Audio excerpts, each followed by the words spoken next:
제 게임은 이제 삼국지 연걸전이죠. 1995년 코에이에서 제작한 도스 기반 SRPG입니다. 국내에선 비스코가 유통했죠. 이젠 명작 고전 게임의 반열에 올라간 게임입니다. 삼국지 공명전, 모리원치, 직전 신장전, 삼국지 조조전으로 이어지는 일명 연걸전 시리즈의 최초 작품입니다. 이후의 라인업들과는 달리 유락의 타이틀명에 주인공 유비를 나타내는 이름이나 자 등이 들어가지 않았습니다. 유비, 관우 장비를 주인공인 작품으로 삼국지를 기반으로 하여 SRPG처럼 원작에 등장하던 전투를 진행하며 플레이어는 유비가 되어서 위나라 타도와 한조 붕이란 목표를 달성해야 됩니다. 기본 베이스는 삼국지 시리즈를 모토로 하고 있으나 여기에 오리지널 캐릭터, 번공, 과학적, 이명 등등 오리지널 시나리오 등을 약간 가미한 대체 역사물이 되었는데요. 유비가 플레이할 수 있는 장수는 최대수가 유비 자신을 포함해서 보병 19명, 기병 12명, 궁병 9명, 선적 5명, 무도가, 맹수사, 주술사 각각 3명, 이민종 4명, 실상 1명, 군악대, 수송대 각각 2명으로 총 62명이나 됩니다. 여하튼 관련된 무장이 많기 때문에 개개인의 스토리 분량 조절에서 실패하게 되었죠.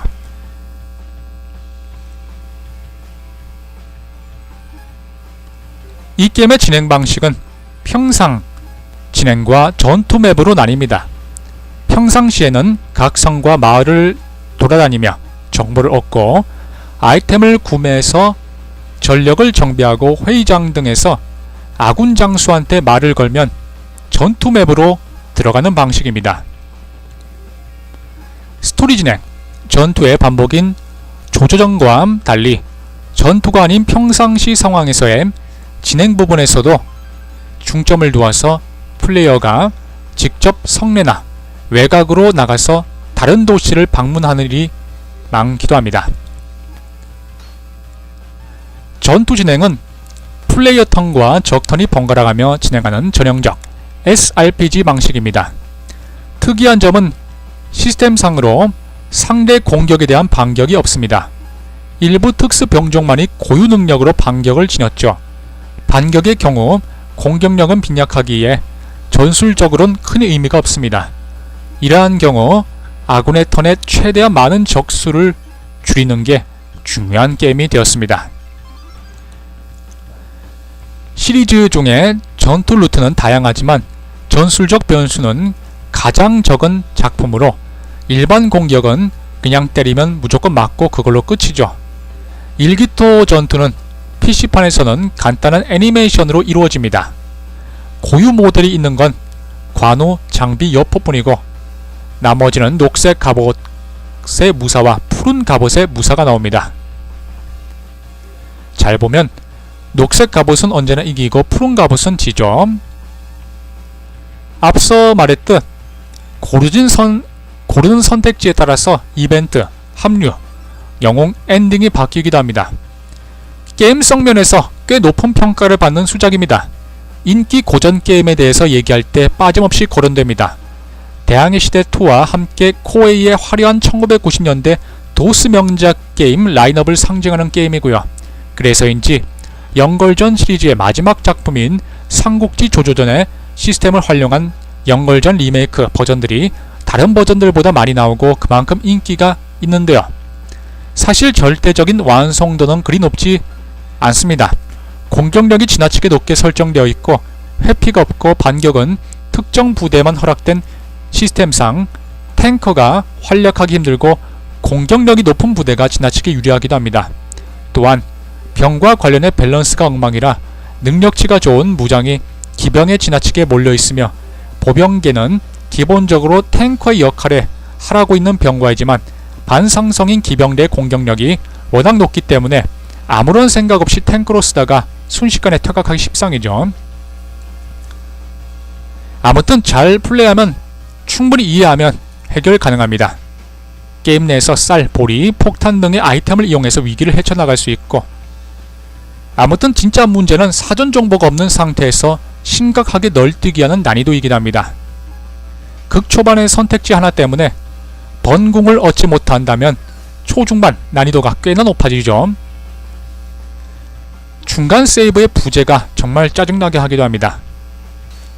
하지만 나온 시기의 첫 작품이기 때문에 그걸 고려했을 때 후속작으로 이어지는 기틀을 잡은 시스템은 충분히 평가될 만한 가치가 있습니다.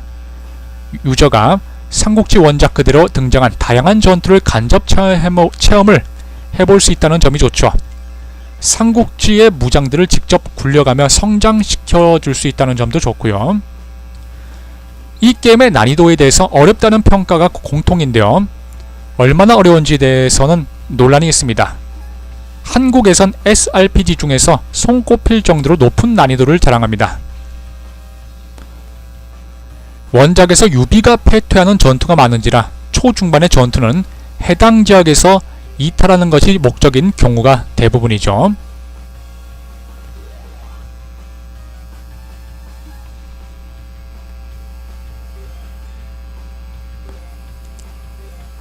아무튼 이러한 이유로 대단히 어려운 게임이란 이미지가 박혀 있는데요.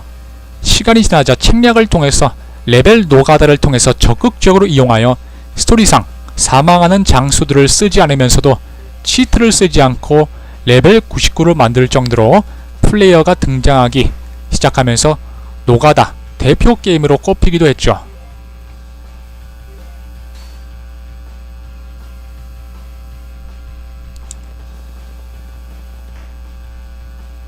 실제로 연걸전이 고난이도 SRPG의 대표로 꼽히는 우리나라와는 달리 일본에서는 상당히 어려운 편이라 인정은 받으나 막상 가장 어려웠던 난이도의 SRPG를 꼽는 스레드 등에서 거의 들어가지 않습니다.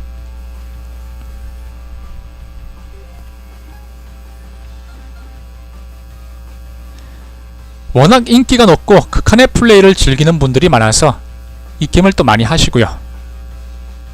도전 욕구를 불태우고요.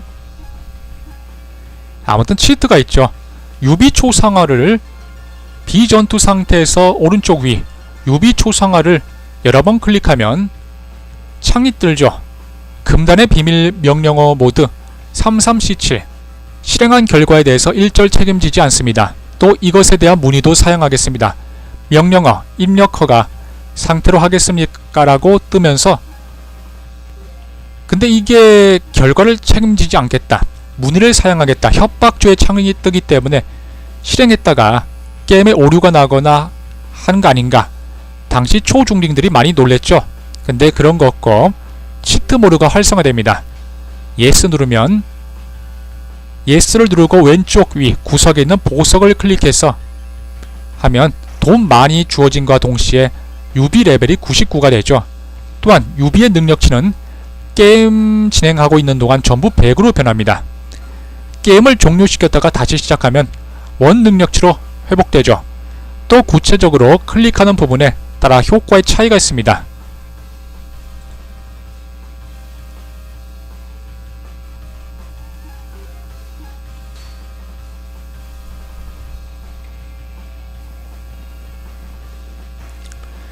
트위치에서 유일하게 게임 카테고리가 있는 정통파 연걸전 시리즈. 아무튼 간에 스팀에서 일본어판으로 14,000원에 발매가 됐죠. 하지만 콘솔판을 이식한 것인지 세이브할 때마다 세이브 디스크를 넣어달란 메시지가 뜨죠.